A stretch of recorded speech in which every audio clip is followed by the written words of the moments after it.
ஹாஸ்பிட்டலில் பண்ணுவாங்க, அடுத்தவங்கள ட்ரோல் பண்ணி வீடியோ போடுறவங்களும் டெவலப் ஆக முடியாது. நான் யாரையும் ட்ரோலெல்லாம் பண்ணி போடலை, ஆக்டிங்கே நடிச்சு காட்டுறோம் தான் நம்ம சொல்கிறோம்.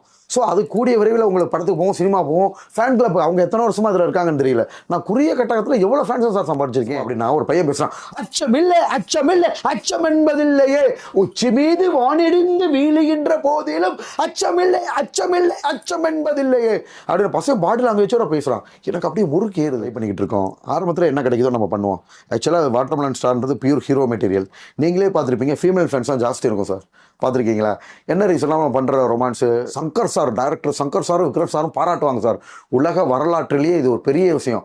அன்னியின் சீனை ஃபர்ஸ்ட் டைமாக நான் ரீக்ரியேஷன் பண்ணியிருக்கேன். ஓப்பனாக சொல்லவா, மேக்ஸிமம் நடிகர்கள் எல்லாம் டிக்டேட் பண்ண மாட்டேன் சார். என்ன பண்ணுவேன்னா அந்த சீனை பார்ப்பேன், அந்த கேரக்டருக்கு ஏற்றாப்புல பிஜிஎம்ல போய் நான் அப்படியே பண்ணுவேன். எனக்குன்னு ஒரு அழகு சீன் இருக்குது.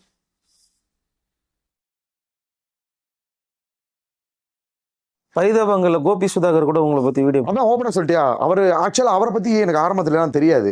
இவர் 2வது டைமாக நம்மளை ட்ரோல் பண்ணி போட்டிருக்காரு. எப்போ என்னோட ஃப்ரெண்ட்ஸு கிளாஸ்மேட்ஸ்லாம் சொன்னது, டே அவர் பெரிய பெரிய ஆக்டர்ஸை தான் ட்ரோல் பண்ணி போடுவாங்க, கமலஹாசன் பெரிய ஆளை தான் கை தச்சு பண்ணுவார். இப்படி அவர் உன்னைய தொட்டு போட்டிருக்கா அப்படின்னா இது உனக்கு ஒரு பெரிய வளர்ச்சி தான். யாரா ஃபெமிலியர் ஃபேமஸ் இந்த மாதிரி ஆட்களை எடுத்து ட்ரோல் பண்ணுறது தான் அவருக்கு வேலையே. ஆனா அவர் வேற திட்டி வேற போட்டிருக்காரு, இவங்களெல்லாம் ஏன் இன்டர்வியூ எடுக்கிறீங்கன்னு. ஓப்பனாக சொல்லவா சார், அவங்களுக்கும் பொறாமைகள் இருக்கலாம்ல. இப்போ அவங்க வந்து பொதுவாக ஒரு சில பேர் சொன்னால், நான் யாரும் குறிப்பிட்டு சொல்ல வரல, ஒவ்வொருத்தவங்க ஒரு ஹாஸ்பிட்டலில் பண்ணுவாங்க, அடுத்தவங்கள ட்ரோல் பண்ணி வீடியோ போடுறவங்களும் டெவலப் ஆக முடியாது. நான் யாரையும் ட்ரோலெல்லாம் பண்ணி போடலை, ஆக்டிங்கே நடிச்சு காட்டுறோம் தான் நம்ம சொல்கிறோம். ஸோ அது கூடிய விரைவில் உங்களுக்கு படத்துக்கு போவோம், சினிமா போவோம். ஃபேன் கிளப் அவங்க எத்தனை வருஷமா அதில் இருக்காங்கன்னு தெரியல. நான் குறுகிய கட்டத்தில் எவ்வளோ ஃபேன்ஸை சார் சம்பாதிச்சிருக்கேன். ஒரு பெரிய ஸ்டாராகவே உருவெடுத்திருக்கோம். அப்போ ஒவ்வொருத்தவங்களுக்கும் மனசில் இருக்கத்தானே செய்யும். நான் தான் திருப்பி சொல்கிறேன், நல்ல உள்ளம் படைத்த மனிதர்கள் அப்படி பேச மாட்டாங்க. இடையில ஒரு தடவை இதுக்கு முன்னாடி அப்படி தான் ட்ரோல் பண்ணி போட்டிருந்தாரு. ஆனால் அவர் திட்டுறாரு, இன்டர்வியூ எடுக்கிற இங்கிலீஷ் தான் திட்டுறாரு.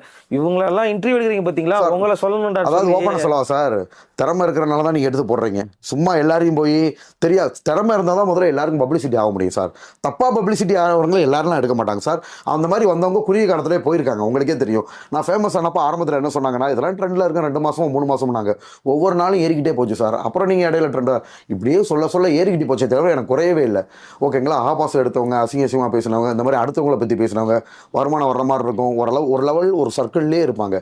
நீதி நேர்மை சத்தியம் இருக்கிறவங்க போய்கிட்டே இருப்பாங்க. இப்போ என்னை பற்றி அவங்க மட்டும் இல்லை சார், நேற்று குக் வித் கோமாளியில் என்ன மாதிரி ஒருத்தர் போய் பண்ணி காமிச்சார். அதெல்லாம் நம்மளோட வளர்ச்சி. பெரிய பெரிய நடிகர்கள், குக் வித் கோமாளின்றது ஒரு பெரிய ஷோ. அதில் வந்து என்ன மாதிரி ஒரு ஜீன்ஸ் பேண்ட் போட்டு ஒருத்தர் போட்டு வந்து முகமெல்லாம் பண்ணி வேஷமே போட்டு வந்திருக்கா. அப்படி இது எவ்வளோ பெரிய விஷயம். அதான் அந்த நடிகரே ரொம்ப நாள் ஃபீல்டில் இருக்காரு, அவரே எடுத்து பண்ணுறப்ப எனக்கு பெருமை.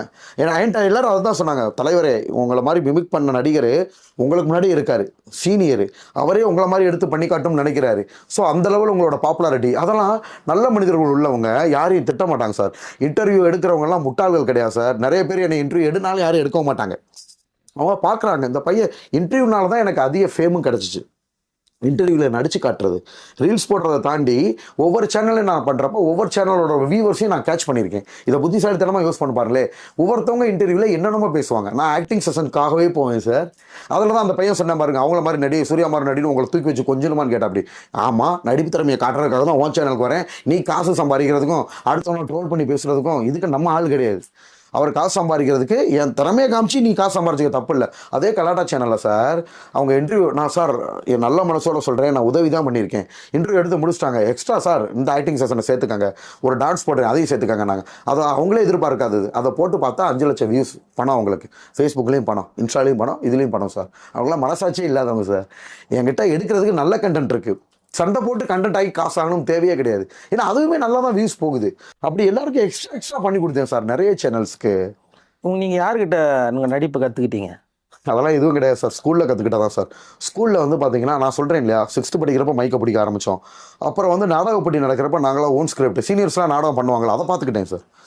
இப்போ நான் 6th படிக்கிறேன்னா 7th 8th நாடக போட்டி அப்படின்ட்டு அவங்களாம் பண்ணுறாங்கல்ல, ஸ்கிரிப்ட்டு, அவங்க மேக்கப் போடுறது, அவங்க என்ன பண்ணுறாங்க, அதை அப்படியே கேப்சர் ஆச்சு. அப்புறம் நானே தனியாக கதை எழுதி வாங்குறான் பசங்களை கூப்பிட்டு நீ ட்ரெயின் பண்ணி. நான் படித்தது பெரிய நிறுவனம், லோயலா காலேஜ் மாதிரி மதுரை சென்ட் மேரிஸ்ன்றது பெரிய நிறுவனம், போட்டிகள் நிறைந்த இடம், எல்லாரும் ஜாம்பவனாக இருப்பான். அவனை அடிச்சு நான் முன்னாடி வரதுனா விஷயம் கிடையாது சார். இப்போ நான் பேசுனேன் இல்லை, 6th போய் நான் 5th முடிய வில்லேஜில் படித்தேன் சார். 6th தான் மதுரை சிட்டிக்குள்ளே போகிறேன். அப்ப அங்க பசங்க பேசுறாங்க குடிகால் எதுவும் இல்ல பாரதியார் ஏதோ பேசுப்பா அப்படின்னா ஒரு பையன் பேசுறான், அச்சமில்லை அச்சமில்லை அச்சம் என்பதில்லையே உச்சி மீது வானிடிந்து வீழுகின்ற போதிலும் அச்சமில்லை அச்சமில்லை அச்சம் என்பதில்லையே அப்படின்னு பசங்க பாடி லாங்குவேஜோட பேசுறான். எனக்கு அப்படியே முறுக்கு ஏறுது. ஆஹா, என்னடா அது வித்தியாசமா தெரியுது. ஓ, இந்த மாதிரி காம்படிஷன் இருக்கும், நம்மளும் கலந்துக்கொண்டு அப்படின்னு சொல்லிட்டு எதுக்கு இதை சொல்ல வரனா, ஒவ்வொருத்தவனும் திறமையா இருப்பான். நான் அதுக்கப்புறம் அதை கத்துக்கிட்டு அவங்களுக்கெல்லாம் ஜித்தனுக்கு ஜித்தன் ஆயிட்டேன் சார். Okay sir.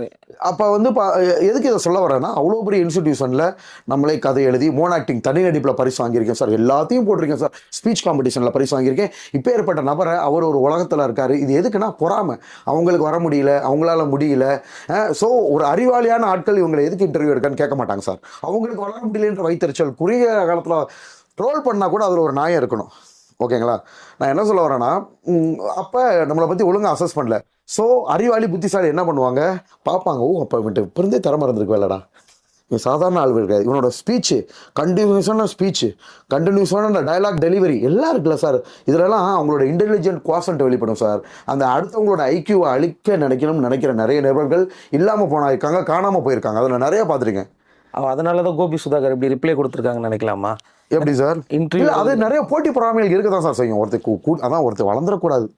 ஒரு ஆள் வளர்ந்துட்டா இப்படி தான் ஏதாவது கட்டுக்கதை பண்ணிக்கிட்டு தான் இருப்பாங்க. அதை அறிவுபூர்வமாக யோசிக்கணும். சாதாரணமாக ஒரு நபர் வர முடியாது. இன்டர்வியூ எடுத்தவங்களை குறைச்சி இன்டர்வியூ சார் நீங்கள் எல்லாருமே கூப்பிட்டு எடுப்பீங்க. நான் பார்த்துட்டு நிறைய பேர் என்ன இன்டர்வியூ எடுங்க நிறைய பேர் போவாங்க, எடுக்க மாட்டாங்க. நான் நடிச்சு காட்டுறத மக்கள் பார்க்குறாங்க, அதுக்காக எடுக்கிறாங்க. என்னோட பேச்சு பிடிச்சிருக்கு, அதை எடுத்து பார்க்குறாங்க. டைலாக் டெலிவரி பிடிச்சிருக்கு, அதை எடுத்து பார்க்குறாங்க. இந்த பையன் ஹானஸ்ட்டாக இருக்கேன், அதை பார்க்குறாங்க. பெய்டு ப்ரொமோஷன் பண்ணுறதுல மக்கள்கிட்ட விளம்பரத்தை தெரிஞ்சு பார்த்துருக்கீங்களா சார்? ரொம்ப ஹானஸ்ட்டாக இருக்கேன், வர்ற ப்ரொமோஷன்ஸ்லாம் ரிஜெக்ட் பண்ணிக்கிட்டு இருக்கேன். யாரா வேணும்னு பார்க்குறாங்க. சேனல்ஸ்க்குமே எல்லாருக்கும் அட்ஜஸ்ட் பண்ணி போய்கிட்டு இருக்கேன் சார். அதனால தான் சார் நிறைய தொழில் பண்ணுறப்ப அதில் 20% டிஸ்கம்போர்ட்டை சந்திக்கிறது ஜகச்சம். ஓகேங்களா? அந்த மாதிரி சந்திச்சது தான் லேட்டஸ்ட் இஷ்யூஸ். நல்லவங்களே நம்ம 100% சந்திக்க முடியாது. அதே மாதிரி ஹீரோ ஆல்வேஸ் ஹீரோவாகவும் இருக்க முடியாது. சம்டைம் தளர்வுகளை சந்திப்பாங்க. அதுக்காக அவங்க உள்ளே விழுந்துட்டா அர்த்தம் இல்லை, திருப்பி பிளாஸ்ட் ஆவாங்க. Okay sir. உங்களுக்கு எப்போ கல்யாணம் சார்? அந்த பார்த்துட்டு இருக்காங்க சார், சீக்கிரம் பிடிக்கணும் சார். அப்படியா? காதல் திருமணமா எப்படி சார்? அது இறைவன் கையில் இருக்குது சார், எப்படி அமையணுமோ அப்படி தான். யாரையா காதலிக்கிறீங்களா? இல்லை சார். பொண்ணு எப்படி இருக்குன்னு நினைக்கிறீங்க? பொண்ணு என்ன சார், எல்லாருக்குமா கண்ணுக்கு லட்சணமாக நல்லா அழகா அந்த மாதிரி தானே எதிர்பார்ப்பாங்க. நாளைக்கு திருமணமான பிறகு நீங்கள் நடிக்கூடாதுன்னு அவங்க தடுத்தாங்க என்ன? இல்லை, அதெல்லாம் முதல்ல பேசி தானே பண்ணுவோம். அப்பெல்லாம் யாரும் நினைக்க மாட்டாங்க சார். சார் 100% நம்ம ஹஸ்பண்ட் நடிகர் அப்படின்னா யாரும் உங்களுக்கு பெருமைப்பட மாட்டாங்க. நம்ம இப்படி சொல்கிறோம் சார், ஆனால் படம் பார்த்து ரசிப்பாங்க. ஆனால் சினிமாக்குள்ளே போகும்போது மட்டும் கொஞ்சம் பயம் இருக்கும். இல்லை அப்படி இல்லை, அது நம்ம கரெக்டாக இருக்கணும்ல. மது சூது இதில் 3லையும் நம்ம போய் மாட்டிக்கிறக்கூடாது. சிலர்லாம் ரொம்ப ஹானஸ்ட்டாக கண்ட்ரோலாக இருப்பாங்க. நான் இப்போ அப்படி தானே இருக்கேன். எல்லாரும் என்ன சொல்லிக்கிறது, உனக்கு எந்த கட்டப்பழக்கம் இல்லாதனால நீ இன்னும் அடிச்சு வருவன்றாங்க. ஸோ அதனால் அது depends upon the person sir.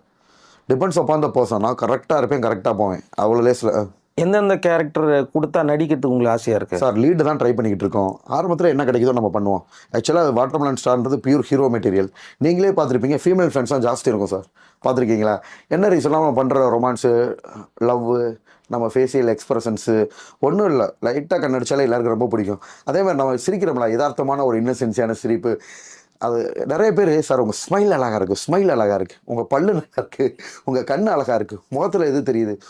அப்போ இதுதான் வந்து ஹீரோயிசத்துக்கான விஷயம். இன்னொன்று, ஹீரோனா பெரிய ஆளுன்றக்காக சொல்ல வரல சார். அந்த கதையில் நம்மளுக்கு அதிக முக்கியத்துவம் இருக்கணும். ஹீரோவில் எனக்கு ஃபைட் பண்ணவும் தெரியும், காமெடி பண்ணவும் தெரியும். ஓகேங்களா? டக்குன்னு அழுதுவும் தெரியும், குணச்சித்திரமாகவும் நடிக்க தெரியும். அப்புறம் திருப்பி மாறுனா அந்த மாதிரி எல்லாத்துக்கும் நம்ம ஏற்றாள், அது எல்லாருக்கும் அமையாது. ஸோ அதுதான் வாட்டர்மெலன் ஸ்டார். அதனால தான் எல்லாரும் நம்மளை வளர்ந்துடணும்னு அடிக்கிறேன். அதாவது ஹேட்டர்ஸு, பொறாம பிடிச்சவங்க அப்படி நினைக்கிறாங்க. அன்னியன் படம் பார்த்துருக்கீங்களா? பார்த்துருக்கேன் சார். பண்ண முடியுமா விற்கிற மாதிரி?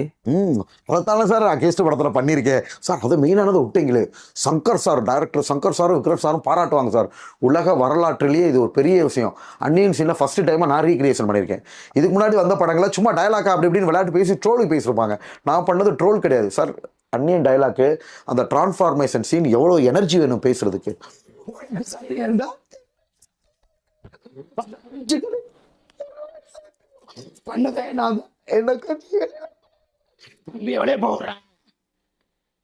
அப்படியே பண்ணியிருக்கீங்களா? என்ன சார் இது அப்படியே பண்ணியிருக்கீங்களா? அது நீங்கள் தான் சொல்லணும், மக்கள் தான் சொல்லணும். எல்லாருமே நல்லா இருக்குனாங்க சார். எனிவே நிறைய டேரக்டர்ஸ்க்கே அதை அமுச்சு விட்டேன், நல்லா இருக்குனாங்க.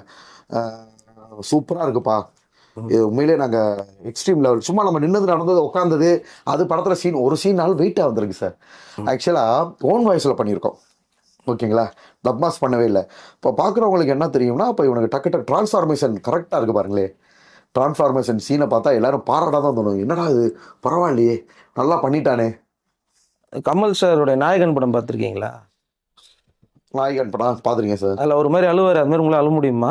எனக்குன்னு தனி இருக்கு சார் அழுகிற ஸ்டைலு. நான் ஓப்பனாக சொல்லவா, மேக்ஸிமம் நடிகர்கள்லாம் டிக்டேட் பண்ண மாட்டேன் சார். என்ன பண்ணுவேன்னா, அந்த சீனை பார்ப்பேன், அந்த கேரக்டருக்கு ஏற்றாப்புல பிஜிஎம்ல போய் நான் அப்படியே பண்ணுவேன். எனக்குன்னு ஒரு அழுகிற சீன் இருக்கு.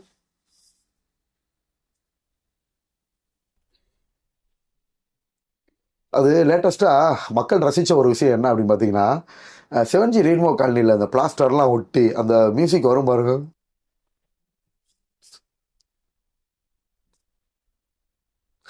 அவ்வளோ ரசிச்சாங்க சார். நான் அழுகிறதெல்லாம் நிறைய பேருக்கு ரொம்ப பிடிக்குது. இதுதான் ஆக்டிங்ன்றாங்க, அதுதான் நவரசன்றாங்க, அதுதான் நடிப்பு அரக்கன்றாங்க.